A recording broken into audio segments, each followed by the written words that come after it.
ಹಾಸನದಲ್ಲೂ ಕೂಡ ಶುರುವಾಗಿದೆಯಾ ಬಣ ರಾಜಕೀಯ ಅನ್ನೋ ಪ್ರಶ್ನೆ ಉದ್ಭವವಾಗಿದೆ. ಅದಕ್ಕೆ ಕಾರಣ ಹಾಸನದಲ್ಲಿ ಹಮ್ಮಿಕೊಳ್ಳಲಾಗಿರುವಂತಹ ಸ್ವಾಭಿಮಾನಿ ಸಮಾವೇಶ. ಇದಕ್ಕೆ ವಿರೋಧ ವ್ಯಕ್ತಪಡಿಸಿ ಒಂದು ಪತ್ರವನ್ನ ಬರೆಯಲಾಗಿತ್ತು.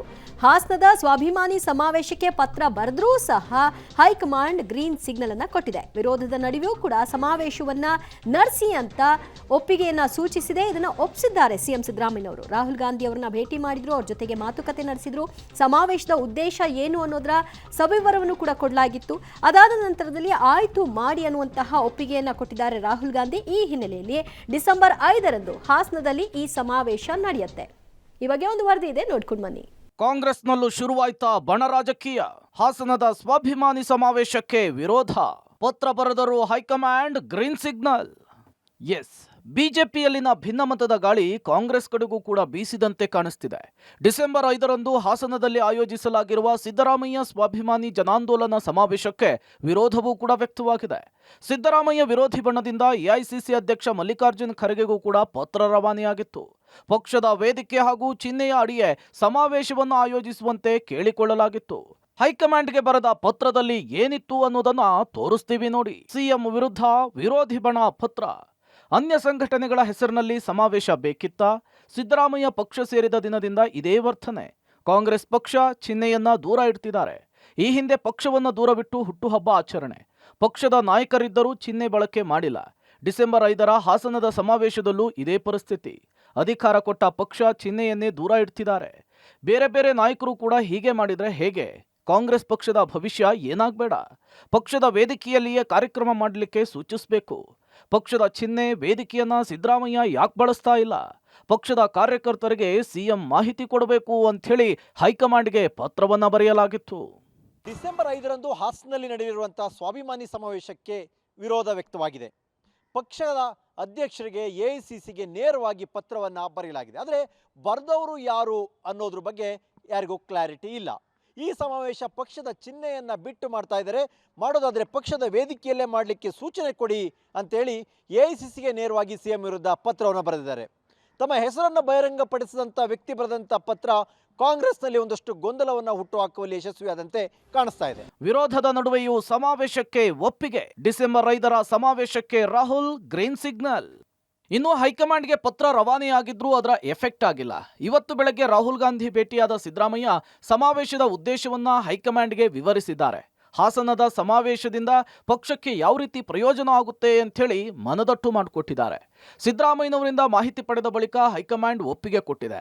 ಇನ್ನು ಸಮಾವೇಶಕ್ಕೆ ಯಾವುದೇ ವಿರೋಧವಿಲ್ಲ. ಈ ಪತ್ರ ಫೇಕ್ ಇರಬಹುದು ಅಂತ ಹೇಳಿದ್ದಾರೆ. ಇನ್ನೊಂದು ಕಡೆ ಇದ್ಯಾವ ಶಕ್ತಿ ಸಮಾವೇಶವಲ್ಲ, ಯಾವುದೇ ರೀತಿಯಲ್ಲೂ ವಿರೋಧವಿಲ್ಲ ಅಂಥೇಳಿ ಸಿಎಂ ಬೆಂಬಲಿಗ ಸಚಿವರು ಹೇಳಿದ್ದಾರೆ. ಸಮಾವೇಶಕ್ಕೆ ಪಾರ್ಟಿಯಿಂದ ಒಪ್ಪಿಗೆ ಇದೆಯಾ ಡಾಕ್ಟರ್? ಪಾರ್ಟಿಯಿಂದ ಒಪ್ಪಿಗೆ ಸಿಕ್ಕಿದೆ ಈಗ? ಖಂಡಿತ ಅಂಥದ್ದು ಪತ್ರ ಯಾವುದು ಬಂದಿಲ್ಲ. ಬಹುಶಃ ಯಾವುದು ಫೇಕ್ ಲೆಟರ್ ಹೊರಡ್ತಿರ್ಬೋದು. ನನಗಂತೂ ಯಾವುದು ಬಂದಿಲ್ಲ.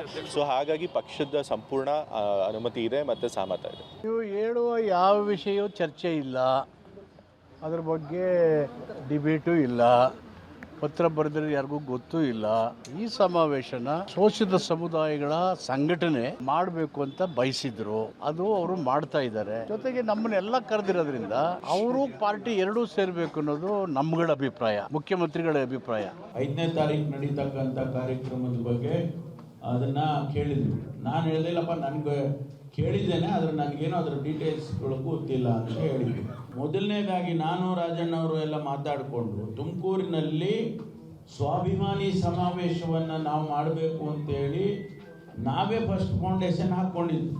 ಚಿಂತನೆ ಮಾಡಿ ಒಂದು ಮೀಟಿಂಗ್ ಮಾಡಿ 2 ಮೀಟಿಂಗ್ ಮಾಡಿ ಎಲ್ಲ ಮಾಡಿ ನಾವು ಇಲ್ಲೇ ಮಾಡಬೇಕು ಅಂತ ಹಾಸನದಲ್ಲಿ ನಾವು ಮಾಡ್ತೀವಿ ಅಂದ್ರು. ನಾವು ಈ ಕಾರ್ಯಕ್ರಮ ಮಾಡೋದಕ್ಕೆ ಪ್ರಯಾರಿಟಿ ತಗೊಂಡು ಇದು ಕರ್ನಾಟಕ ಪ್ರದೇಶ ಕಾಂಗ್ರೆಸ್ ಸಮಿತಿ ಪ್ಲಸ್ ಅಹಿಂದ ಸಮಾಜ ಎರಡು ಸೇರ್ ಮಾಡ್ತಾ ಇರೋದು. ಈಗ ಯಾರು ಹೆಂಗ್ ಬೇಕಾದ್ರೂ ವ್ಯಾಖ್ಯಾನ ಮಾಡ್ಕೋಬಹುದು. ಇದೊಂದು ಪಕ್ಷದ ಕಾರ್ಯಕ್ರಮ ಅಷ್ಟೇ. ನಾವು ಯಾರಿಗೂ ಸಂದೇಶ ಕೊಡಬೇಕು ಅಂತಿಲ್ಲ. ನಮ್ಮ ಪಕ್ಷದ ಕಾರ್ಯಕರ್ತರಿಗೆ ಹೆಚ್ಚು ಉತ್ಸಾಹ ಬರೋ ಥರ ಮಾಡಬೇಕು, ಪಕ್ಷ ಇನ್ನೂ ಹೆಚ್ಚಾಗಿ ಸಂಘಟನೆ ಮಾಡಬೇಕು, ಚೆನ್ನಾಗಿ ಮಾಡಬೇಕು ಅಂತ ಆ ಉದ್ದೇಶ ಇಟ್ಕೊಂಡು ಮಾಡ್ತಾ ಇದ್ದೀವಿ ಹೊರತು ಯಾವ ಶಕ್ತಿ ಪ್ರದರ್ಶನವಿಲ್ಲ, ಏನಿಲ್ಲ. ನಾವು ಶೋಷಿತರ ಸಮಾವೇಶ, ಅಹಿಂದ ಸಮಾವೇಶ, ದಲಿತರ ಸಮಾವೇಶ, ಅಸ್ಪೃಶ್ಯರ ಸಮಾವೇಶ, ಹೀಗೆ ಸಮಾಜದಲ್ಲಿರ್ತಕ್ಕಂಥ ಶೋಷಿತ ಸಮುದಾಯಗಳಿಗೆ ಒಂದು ಶಕ್ತಿ ತುಂಬುವಂಥ, ಜಾಗೃತಿ ಮೂಡಿಸುವಂಥ ಸರ್ಕಾರದ ಯೋಜನೆಗಳನ್ನು ಪಡೆದು ನೀವು ಕೂಡ ಉದ್ಧಾರ ಆಗಿ ಸಮಾಜದ ಮುಖ್ಯವನಿಗೆ ಬರಬೇಕು ಎಂಬ ಸದುದ್ದೇಶ ಇಟ್ಕೊಂಡು ನಾವು ಆಗಿಂದಾಗೆ ಈ ರೀತಿಯಾದಂಥ ಸಮಾವೇಶಗಳನ್ನು ನಾವು ಮಾಡ್ತಾನೆ ಇರ್ತೀವಿ. ಪ್ರದೇಶ ಕಾಂಗ್ರೆಸ್ ಸಮಿತಿ ಮತ್ತು ಸ್ವಾಭಿಮಾನಿಗಳ ಒಕ್ಕೂಟ ಸಂಯುಕ್ತ ಆಶ್ರಯದಲ್ಲಿ ಸ್ವಾಭಿಮಾನಿಗಳ ಸಮಾವೇಶ ಮಾಡ್ತಾರೆ. ಅಲ್ಲ, ಖರ್ಗೆ ಅವರು ಭೇಟಿಯಾಗಿದ್ರು, ಹೇಳಿದೆ, ರಾಹುಲ್ ಗಾಂಧಿ ಅವ್ರಿಗೂ ಹೇಳಿದ್ದೀನಿ, ಸುರ್ಜೇವಾಲಾ ಅವ್ರಿಗೂ ಹೇಳಿದ್ದೀನಿ, ಸುರ್ಜೇವಾಲಾ ಅವ್ರನ್ನೂ ಇನ್ವೈಟ್ ಮಾಡಿದ್ದೀನಿ, ಪ್ರದೇಶ ಕಾಂಗ್ರೆಸ್ ಸಮಿತಿ ಅಧ್ಯಕ್ಷರನ್ನು ಇನ್ವೈಟ್ ಮಾಡಿದ್ದೀವಿ. ನಾವು ಮಾಡ್ತಾ ಇಲ್ಲ, ಆಕ್ಚುಲಿ ಅವ್ರು ಮಾಡ್ತಾ ಇರೋದು ನಾವು ಸೇರ್ಕೊಂಡಿದ್ದೀವಿ. ಸರ್, ಈಗ ಪತ್ರದ ಬಗ್ಗೆ ಖರ್ಗೆ ಅವ್ರನ್ನ ಭೇಟಿಯಾದಾಗ ಅವರು ಏನಾದ್ರು ಪ್ರಸ್ತಾಪ ಮಾಡಿದ ರೀತಿ ಪತ್ರ ಬಂದಿದೆ ಅಂತ ಸರ್, ಅನಾಮಧೇಯ ಪತ್ರ. ತಮ್ಮ ವಿರೋಧಿ ಬಣ ಬರೆದಂತಹ ಪತ್ರಕ್ಕೆ ರಾಹುಲ್ ಗಾಂಧಿಯ ಮೂಲಕವೇ ಕೌಂಟರ್ ಮಾಡಿಸಿದ್ದಾರೆ ಸಿಎಂ ಸಿದ್ದರಾಮಯ್ಯ. ಈ ಸಮಾವೇಶ ನಡೀಲಿ, ಇದರಿಂದ ಪಕ್ಷಕ್ಕೆ ಅನುಕೂಲವಾಗುತ್ತೆ ಎನ್ನುವಂಥ ಸಂದೇಶವನ್ನು ಸ್ವತಃ ರಾಹುಲ್ ಗಾಂಧಿಯವರೇ ಕೊಟ್ಟಿದ್ದಾರೆ ಎನ್ನುವಂಥದ್ದು ಈಗ ಬಹಿರಂಗವಾಗಿರುವಂಥದ್ದು. ಹಾಗಾಗಿ ತಮ್ಮ ವಿರೋಧಿ ಬಣಕ್ಕೆ ರಾಹುಲ್ ಗಾಂಧಿಯ ಮೂಲಕ ಉತ್ತರ ಕೊಡಿಸುವ ಮೂಲಕವಾಗಿ ತಮ್ಮ ಸಮಾವೇಶಕ್ಕೆ ಯಾವುದೇ ಅಡ್ಡಿಯಾಗದಂತೆ ನೋಡಿಕೊಂಡಿದ್ದಾರೆ ಸಿಎಂ ಸಿದ್ದರಾಮಯ್ಯ.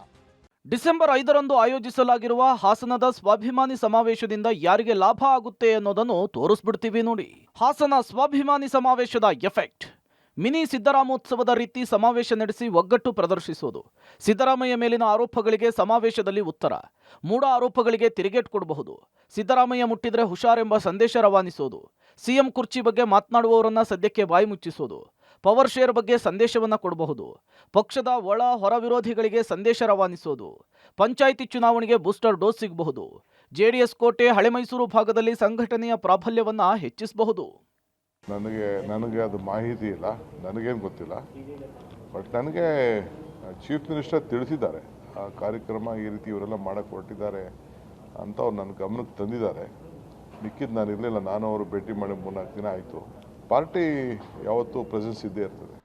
ಹಾಸನದಲ್ಲಿ ಡಿಸೆಂಬರ್ 5ನೇ ತಾರೀಕು ನಡೆಯುವಂಥ ಸ್ವಾಭಿಮಾನಿ ಸಮಾವೇಶದಲ್ಲಿ ಯಾರಿಗೆ ಲಾಭ, ಯಾರಿಗೆ ನಷ್ಟ, ಈ ರೀತಿಯ ಲೆಕ್ಕಾಚಾರಗಳು ನಡೀತಾ ಇದೆ. ಕಾಂಗ್ರೆಸ್ನ ಹೈಕಮಾಂಡ್ ಮುಂದೆ ಸಿದ್ದರಾಮಯ್ಯನವರು ಆ ಸಮಾವೇಶದ ಬಗ್ಗೆ ಹಿಂಚಿಂಚು ಮಾಹಿತಿಯನ್ನು ನೀಡಿದ್ದಾರೆ.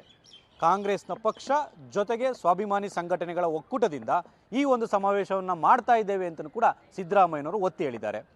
ಜೊತೆಗೆ ಮೂಢ ಪ್ರಕರಣ ವಿಚಾರದಲ್ಲಿ ಸಿಎಂ ಸಿದ್ದರಾಮಯ್ಯ ವಿರುದ್ಧ ಏನು ಆರೋಪಗಳನ್ನು ಮಾಡಿದ್ರು, ಆ ಆರೋಪಗಳಿಗೆ ಉತ್ತರ ಕೊಡುವಂಥ ಕೆಲಸವನ್ನು ಇದೇ ಸಮಾವೇಶದ ಮೂಲಕ ಮಾಡೋದ್ರ ಜೊತೆಗೆ ಹಳೆ ಮೈಸೂರು ಭಾಗದಲ್ಲಿ ಪಕ್ಷ ಸಂಘಟನೆಗೆ ಮತ್ತಷ್ಟು ಬೂಸ್ಟ್ ಸಿಗುತ್ತೆ ಅಂತ ಸಿದ್ದರಾಮಯ್ಯನವರು ಒತ್ತಿ ಹೇಳಿದ್ದಾರೆ. ಆ ಕಾರಣಕ್ಕೋಸ್ಕರವಾಗಿಯೇ ಕಾಂಗ್ರೆಸ್ನ ಹೈಕಮಾಂಡ್ ಗ್ರೀನ್ ಸಿಗ್ನಲ್ ಕೊಟ್ಟಿರ್ತಕ್ಕಂಥದ್ದು.